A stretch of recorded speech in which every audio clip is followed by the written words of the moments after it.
ସମସ୍ତେ ମନ ପରିବର୍ତ୍ତନ କର, କାରଣ ସ୍ୱର୍ଗ ରାଜ୍ୟ ସନ୍ନିକଟ। ଯୁବକ ଯୋହାନଙ୍କର ମୁଖ୍ୟ ପ୍ରଚାର ଥିଲା, ଆଉ ତାଙ୍କ ବାକ୍ୟରେ ତାଙ୍କ ପ୍ରଚାରରେ ଅନେକ ଲୋକମାନେ ପରିବର୍ତ୍ତନ ହେ। ସେଇଦିନ ସାଧୁକି ଫାରିସି ମାନଙ୍କ ସହିତ ଅନେକ ଲୋକ ସେ ଗାଲିଲିର ଜର୍ଦ୍ଦନ ମଧ୍ୟରେ ବାପ୍ତିସ୍ମ ଗ୍ରହଣ କରିଥିଲେ। ଆଉ ସେଇଦିନ ପ୍ରଭୁ ଯୀଶୁ ଖ୍ରୀଷ୍ଟ ମଧ୍ୟ ନିଜେ সেই ସ୍ଥାନକୁ ବାପ୍ତିସ୍ମ ହେବା ନିମନ୍ତେ ଯାଇଥିଲେ। ପ୍ରେଜ୍ ଦ ଲର୍ଡ। ସେ ନିଜେ ସ୍ୱୟଂ ଈଶ୍ୱର ଥିଲେ, ତଥାପି ସେ ବାପ୍ତିସ୍ମ ଦ୍ୱାରା ଆମମାନଙ୍କୁ ଆଦର୍ଶ ପ୍ରକାଶ କରିଅଛନ୍ତି।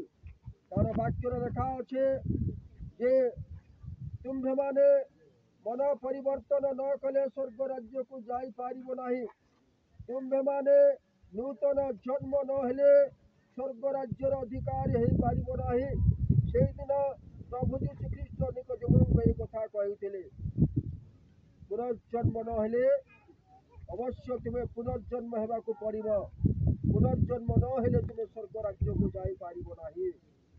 ସେହି ସମୟରେ ନିକୋଦେମ ପ୍ରଭୁଙ୍କୁ କହିଲେ, ହେ ପ୍ରଭୁ, ମନୁଷ୍ୟ ଯଦି ପୁନର୍ଜନ୍ମ ହେବାକୁ ହେଲେ ବୃଦ୍ଧ ସମୟରେ ସେ କ'ଣ ପୁନର୍ବାର ମାତାଙ୍କ ଗର୍ଭକୁ ଯିବାକୁ ପଡ଼ିବ? ସେ ସମୟରେ ପ୍ରଭୁ ଯୀଶୁ ଖ୍ରୀଷ୍ଟ କହିଲେ, ନା, ଆଉ ପୁନର୍ବାର ମାତାଙ୍କ ଗର୍ଭକୁ ମାତାଙ୍କ ଉଦରକୁ ଯିବାକୁ ପଡ଼ିବ ନାହିଁ। ସେ ଜଳ ଓ ଆତ୍ମାରେ ଜନ୍ମିବାକୁ ପଡ଼ିବ। ପ୍ରେଜ୍ ଦ ଲର୍ଡ।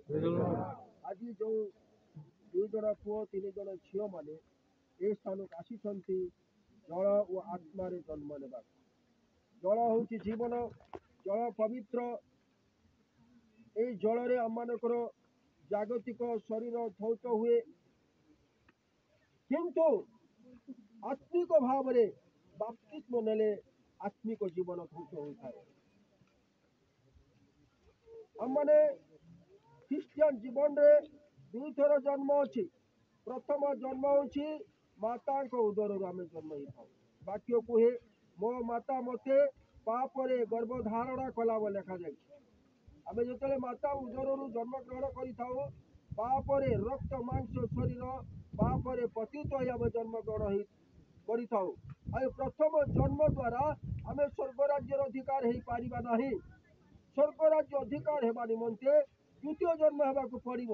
ତାହା ହେଉଛି କ'ଣ? ତାହା ହେଉଛି ପୁନର୍ଜନ୍ମ। ଆଉ ସେ ଜନ୍ମ କେମିତି ହେଇପାରିବା? ଆତ୍ମାଙ୍କ ଦ୍ୱାରା। ପ୍ରେଜ୍ ଦ ଲର୍ଡ। ହାଲେଲୁୟା। ଆତ୍ମାଙ୍କ ଦ୍ୱାରା ଜନ୍ମ ନେବାକୁ ପଡ଼ିବ। ବାକ୍ୟରେ ଲେଖା ଅଛି, ଯୋହନ ତାର 3 ଅଧ୍ୟାୟ ଯଦି ପାଠ କରିବା ସେହି ସ୍ଥାନରେ ଲେଖାଯାଇଛି, ମାଂସରେ ଯାହା ଜାତ ତାହା ମାଂସ, ଆତ୍ମାରେ ଯାହା ଜାତ ତାହା ଆତ୍ମା।